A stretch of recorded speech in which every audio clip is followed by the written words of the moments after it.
안녕하십니까. 신인균의 군사TV 한국군 무기 대백과 시간입니다. 오늘은 우리 한국 육군 포병 무기 알려드리겠는데요. 그 중에서 바로 대지를 뒤덮는 강철비 스틸레인 M270 MLRS 알려드리겠습니다. 다련장 로켓이죠.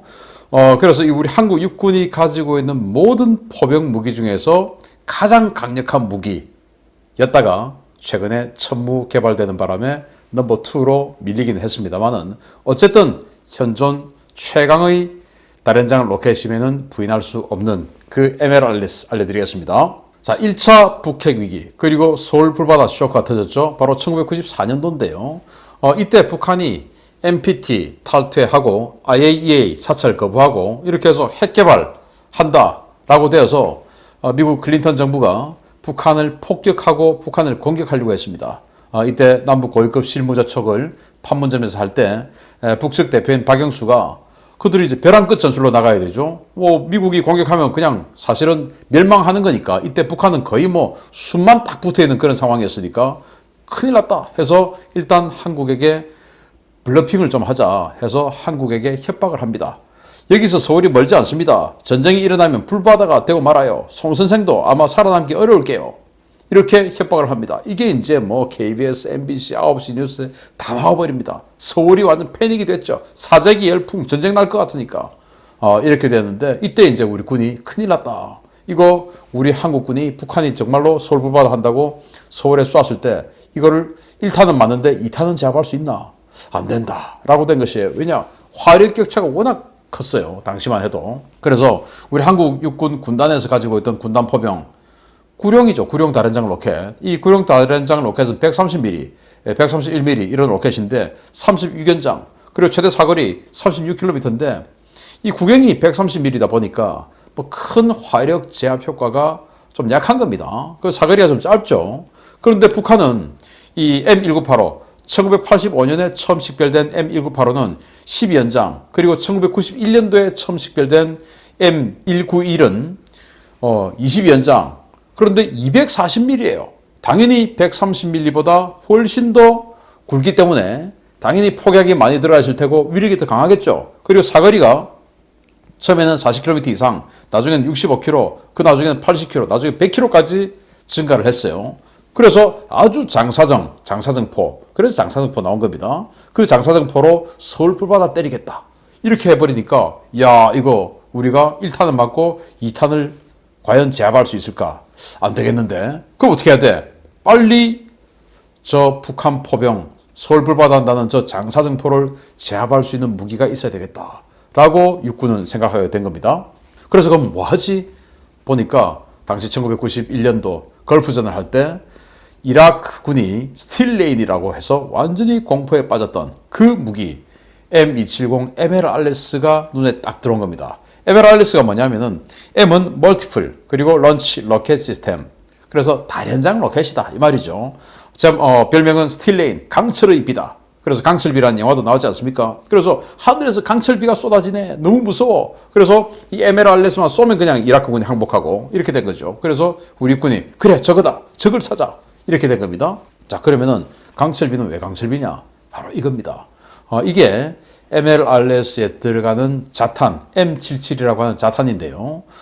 이게 로켓 하나에 30km짜리 사거리의 M26 기본형이죠. 이 로켓에는 이 자탄이 무려 644발. 그러니까 이 644발의 자탄, 이 자탄 하나가 수류탄 하나의 위력보다 약간 더 큰 위력을 내요. 그러니까 특정한 지역에 수류탄 644발을 그냥 흩어 던져버린다.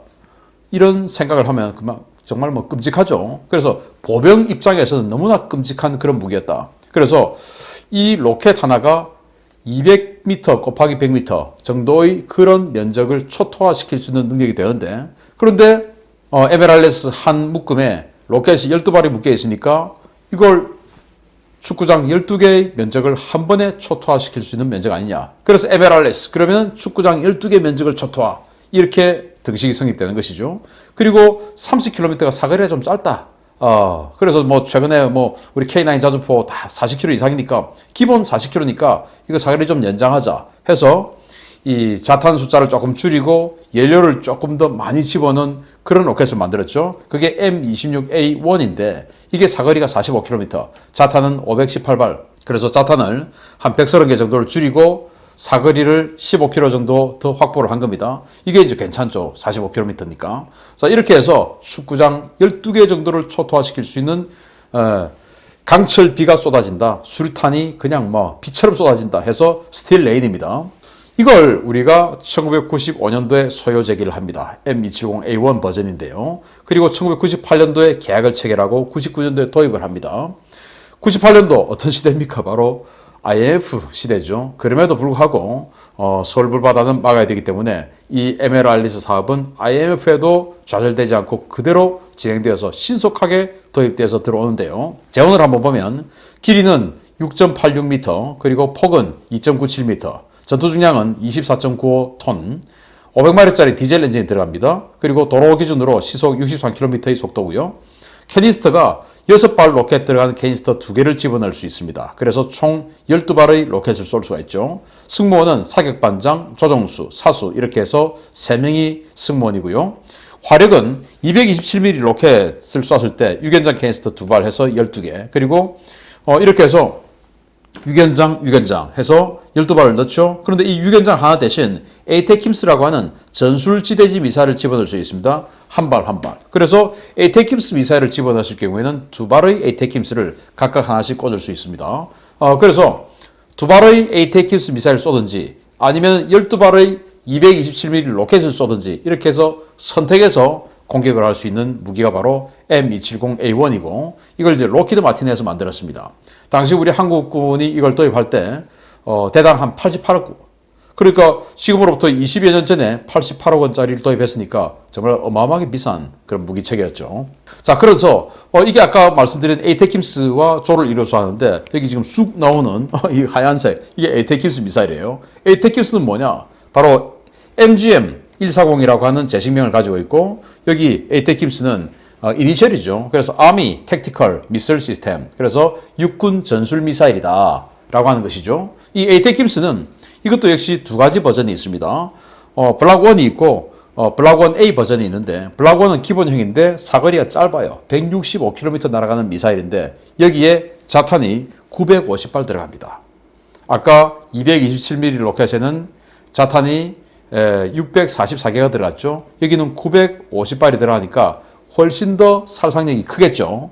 그런데 사거리가 또 아까 644발 들어가는 것은 30km지만 이건 165km를 날아갑니다. 그래서 휴전선 지역에서 때렸을 때 평양까지 날아갈 수 있는 그런 미사일이 되겠습니다. 그런데 휴전선 지역에 뭐 접경 지역에 가지는 않겠죠. 왜냐하면 저의 포사격 거리에 이런 강력한 우리의 아군 전략 무기가 들어가면 안 되니까.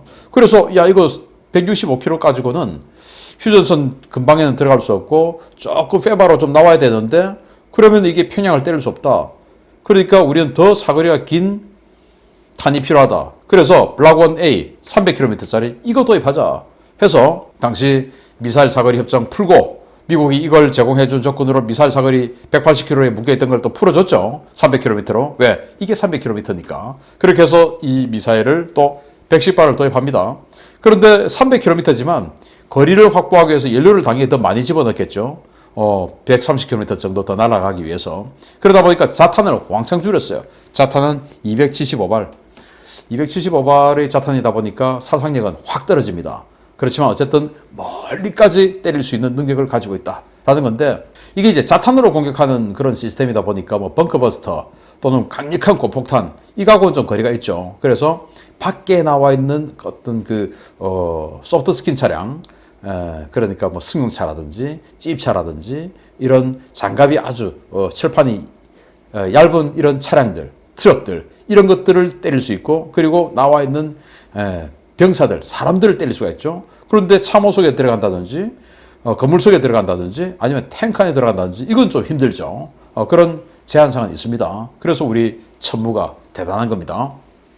아무튼 이렇게 해서 227mm 로켓 그리고 에이테킴스 미사일 이렇게 두 가지 무기를 장착해서 쏠 수 있는 발사대가 바로 이 M270 MLRS입니다. 자, 그래서 이게 2000년 3월 10일 날 처음 들어왔어요. 그래서 2000대대라고 하는 대대에서 첫 사격 테스트를 했는데 바로 이 사진입니다. 당시 국방일보에 나왔던 사진이고 이렇게 해서 2000대대는 당시 7군단 소속의 대대였고 2000년에 들어왔으니까 2000대대겠죠. 이렇게 해서 7군단 소속의 2000대대였는데 지금은 1군단 소속 1군단 포병에 들어가 있습니다. 편제가 바뀌면서. 그래서 1차분 MLRS가 29문이 1998년부터 2000년 사이에 들어왔고 2차분 29문이 다시 2002년에서 2004년 사이 이렇게 해서 총 58문이 우리 육군에 도입이 되었습니다. 이 58문의 MLRS를 가지고 우리 한국 육군은 3개 부대에 나누어서 배치를 합니다.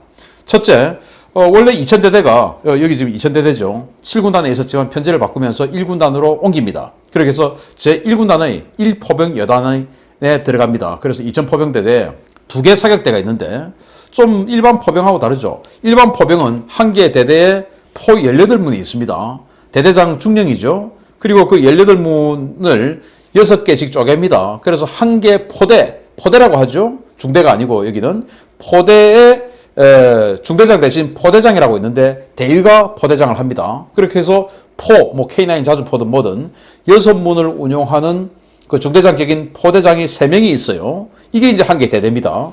그런데 이 MLRS를 운용하는 이 대대는 예를 들어서 여기 뭐 대대장 같은 경우에 5포병여단의 이 대대장 같은 경우에 3개 사격대를 가지고 있어요. 3개 사격대. 그리고 한 개 사격대장은 9문을 가지고 있어요.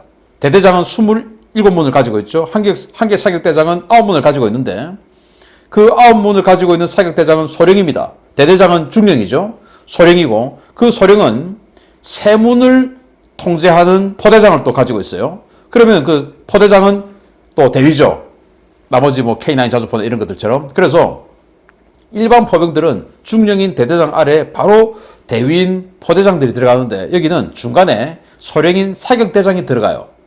조금 일반 포대보다는 좀 구조가 복잡하죠. 그러다 보니까 여기 2000대대 또 5포병여단에 소속해 있는 5000대대 이 대대장들은 완전히 에이스급들이 들어갑니다. 그래서 여기 2000대대, 5000대대 이 대대장 출신들이 지금 미사일 사령관하고 뭐 이렇게 거의 뭐 출세 코스다, 승진 코스다. 뭐 다른 분들도 물론 잘된 분들 많지만 여기도 아주 인정받는 이런 분들이 이제 대대장으로 많이 갔었습니다. 그래서 1포병 1군단의 2000대대 그리고 5군단과 1군단이 거의 뭐 주력군단 아니겠습니까? 그래서 5군단의 5포병여단 소속의 5000대대 이렇게가 야전군을 지원하고 그리고 여기 화력여단이라고 지상작전사령부 직할로 화력여단을 만들었고 여기에다가 한 개 사격대 즉 2000대대에 있는 한 개 사격대를 빼서 여기로 13문을 갖다 준 겁니다. 이렇게 해서 여기 13문은 바로 에이테킴스만 운영해요. 그리고 지작사에서 아주 후방에서 멀리 때리는 이 에이테킴스 그리고 2000대대와 5000대대는 MLRS 사격 위주.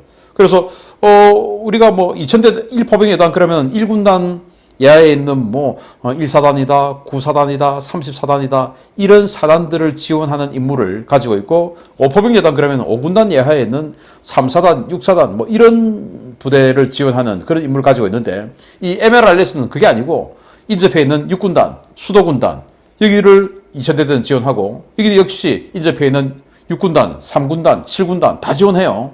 이런 식으로 해서 좀 더 브로드하게 임무를 가지고 있는 그런 편제를 가지고 있습니다. 여기는 지금 뭐 천무 이런 것들하고 함께 아주 전략적인 임무를 가지고 있고요. 그렇게 해서 지금 천무가 들어와서 MLRS보다 화력 그리고 사거리 이런 것들이 더 셉니다. 당연히 더 늦게 개발했으니까. 그렇지만은 그런 상황에서도 이 MLRS는 또 최근에 GMLRS라고 유도, 가이디드죠. 유도가 되면서 사거리도 80km까지 늘어난 이 탄을 우리가 도입을 했습니다. 로키드 마틴 보도자료에 나왔어요. 그렇게 해서 지금도 천무가 들어온 이 상황에서도 우리 한국 육군의 최강 화력으로서 앞으로도 계속 활약을 하게 될 MLRS. 정말 뭐 전방 이상무다 라고 할 수 있는 강력한 우리의 화력, 설불받아 웃기지 마라 라고 하는 우리 MLRS 알려드렸습니다. 마치겠습니다. 감사합니다.